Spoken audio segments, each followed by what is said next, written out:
আরে বাবা ঈশিতা আমার ফ্রেন্ড। তুই শুধু আমার ফ্রেন্ড, সব জানি। তুমি আমাকে বিশ্বাস করতেছো না? প্রমাণ দিচ্ছি, দাঁড়াও।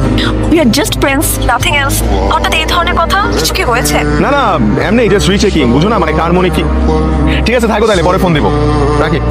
তুমি যদি ওকে এতই ভালোবাসো তাহলে এখনই ফোনে বলে দিলে না কেন? আমি কোনো কিছুতে তাড়াহুড়া করি না ভাবি, অজগরের মতো কপ করে ধরি আর আস্তে আস্তে গিলে ফেলি। আচ্ছা শোনো না, মা বলছিল বাসা থেকে একটু ঘুরে আসতে, চলো না যাই। এই চুপ করো তুমি, আজের কথা বলার সময় পাও না। দেখছো এখানে বিজনেস দিয়ে কথা বলছি।